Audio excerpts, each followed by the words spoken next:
All right, so finally, the 12.12 patch notes are out. I'm super excited about this one. There's been so many players, so many people explaining to me how good the patch notes is. I've just woken up, actually. It's like, what is it, like 10:45? I've kind of just woken up like an hour ago. And I saw on Twitter, on my phone, I was like, oh, they're out. It's live. It's going live now, so...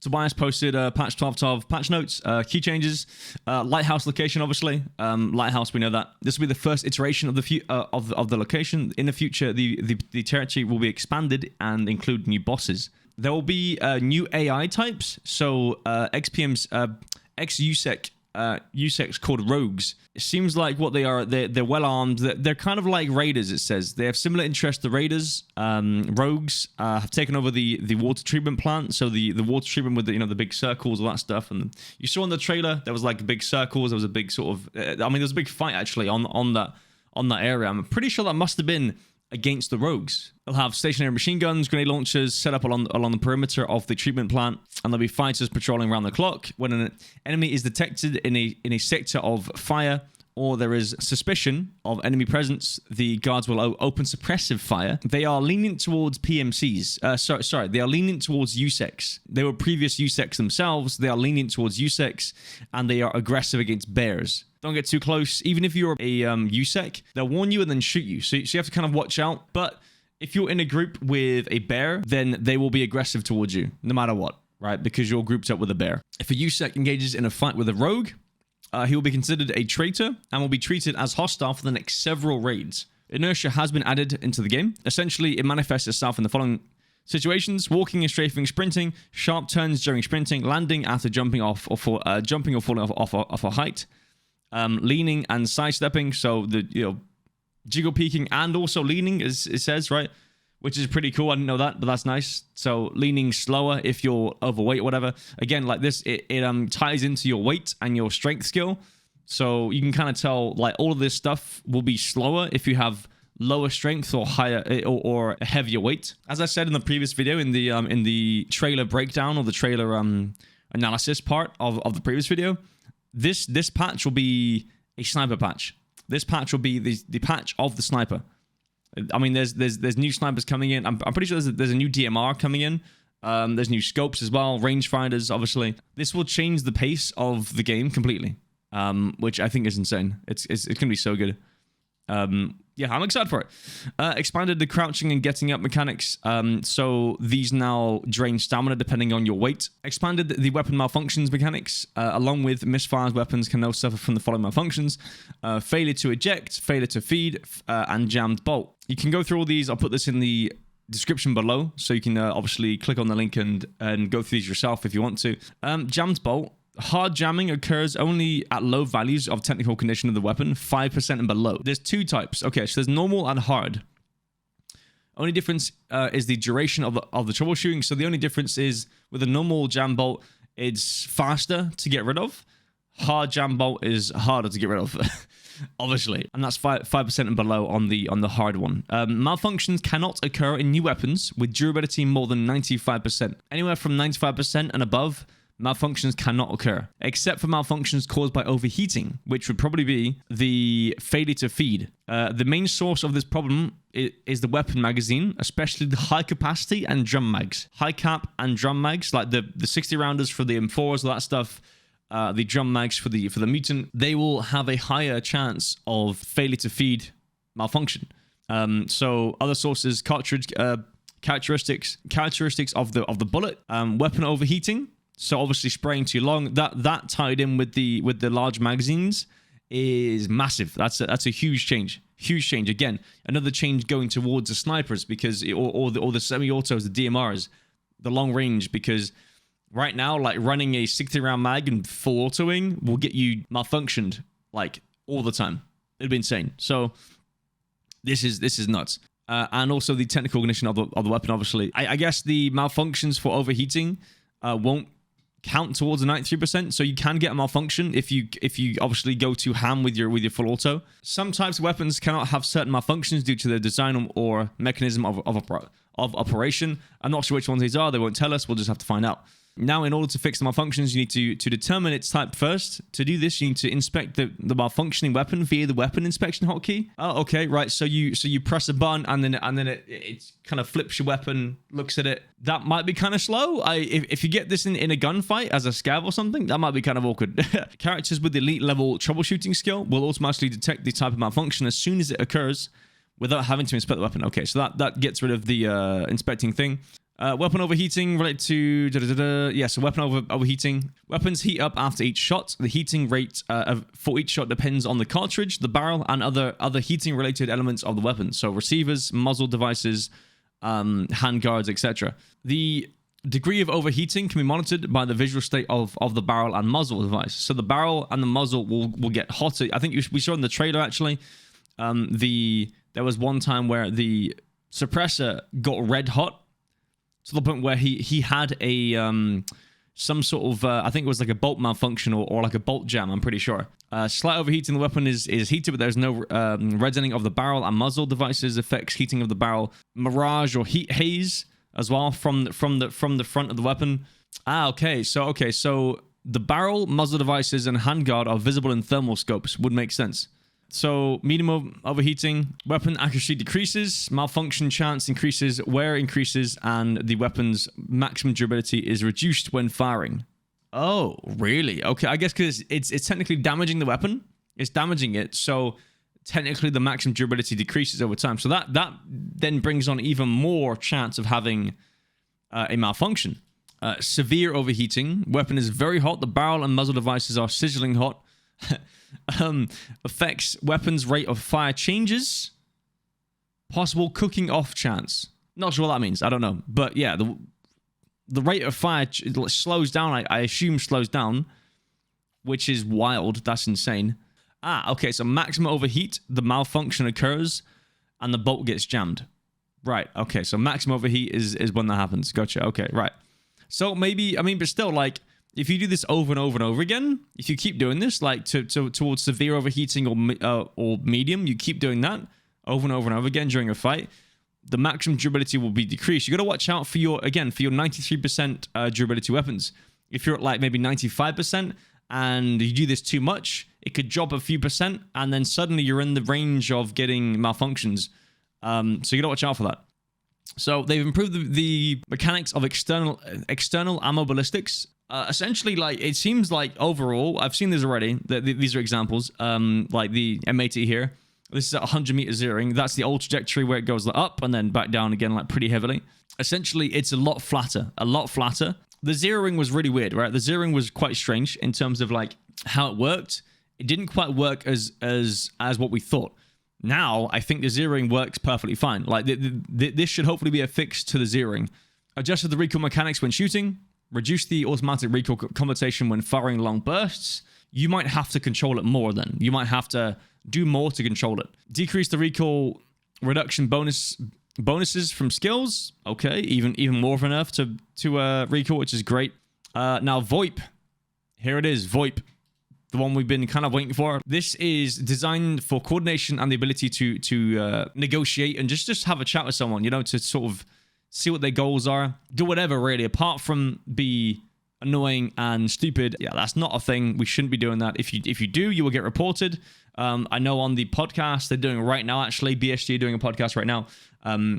They're essentially saying that if someone's doing that and you report them, there is a report function, and in the area, in the vicinity of the VoIP, everyone that is using VoIP will get reported. Yeah, it says here, insults, music playing, all that stuff, clogging the air will be a bannable offense. VoIP only works in raid and only in the push-to-talk mode, so you can't have it like constantly on.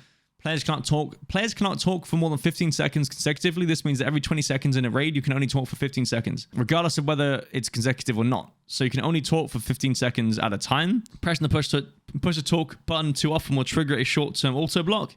Interesting. Okay, so you can't spam push to talk. Well, yeah, we'll have to just test it and see, right? Test it and see. Maybe it tells you you're blocked from speaking for a minute or something. Maybe, I don't know. You can send reports as well for inappropriate usage. As I said, like, yeah, that'll be that.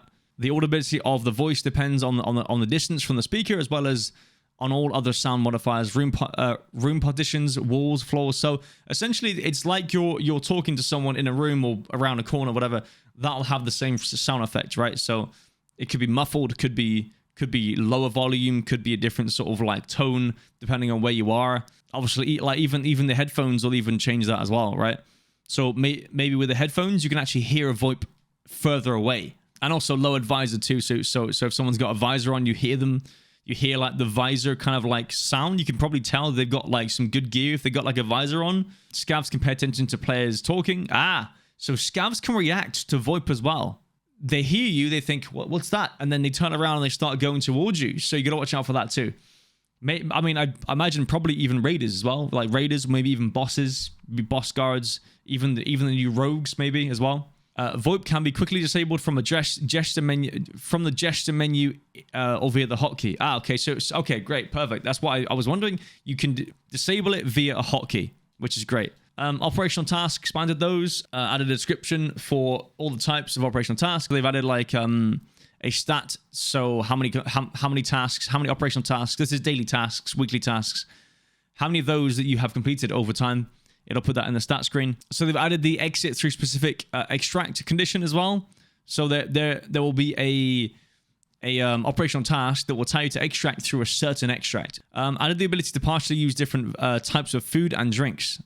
To partially use. Okay. So like not use all of it or none of it, right? So like with the cans of Tushonka maybe, right? I'm not sure. So it says here like added new items. So I thought this was part of the same thing.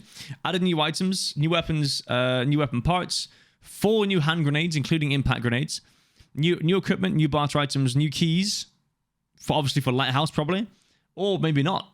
Maybe there's some changes to other maps as well. Could be a thing.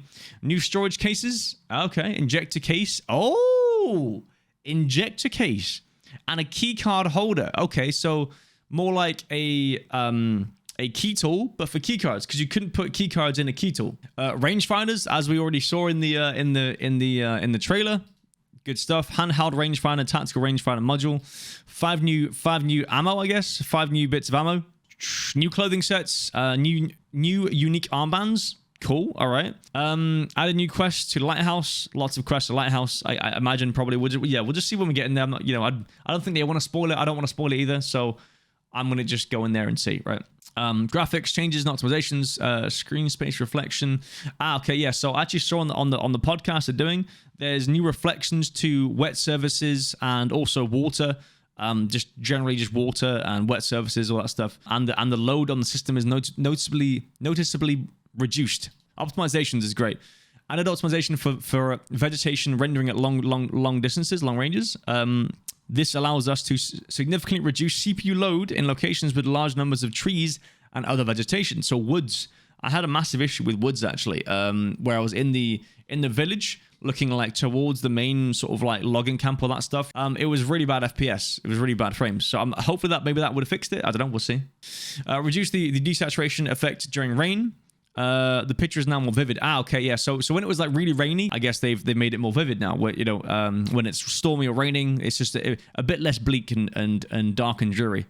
List of fixes. There is a long list of fixes. I'm gonna just skip all these. I think there's not much. I don't want to go through all these. There's a lot. And then various fixes. Added new crafting recipes in the hideout. So hideout crafting recipes, adjusted some as well. And they've added some more. Changed the conditions for unlocking hideout zones. Okay, so they've changed the conditions for unlocking the different zones in the hideout. Improved and adjusted the characteristics of some weapons. Don't know what that means. Remove the ability to quick throw grenades. Now, when you press the hotkey, your character will take a random grenade into his hands from your chest rig or pockets. I hope it's not random, as in like totally random. I hope there's like a sequence. Obviously, currently it is now pockets. You go pockets and then you go rig, and there's different slots in your rig, right? But you cannot quick throw. You have to get it out and throw it. So you press G to get it out, and then you click, I think, to throw it. Oh my god! Oh, that's so good. That is so good. That's amazing. That's so good. Whoo! This is a big patch. This is huge. This is massive. This is a massive patch for the state of the game. All keys now have durability. All keys have durability.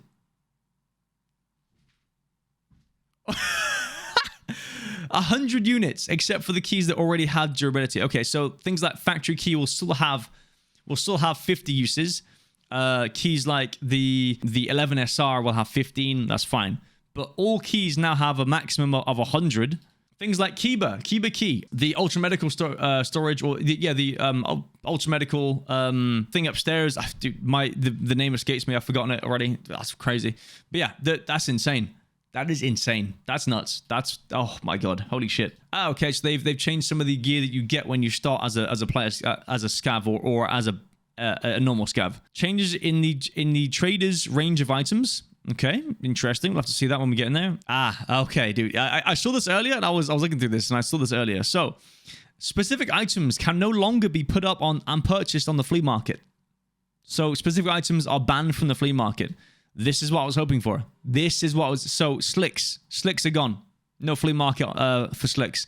I guess only trades now. Trades will find them in raid. The Zook 6, which is level 6.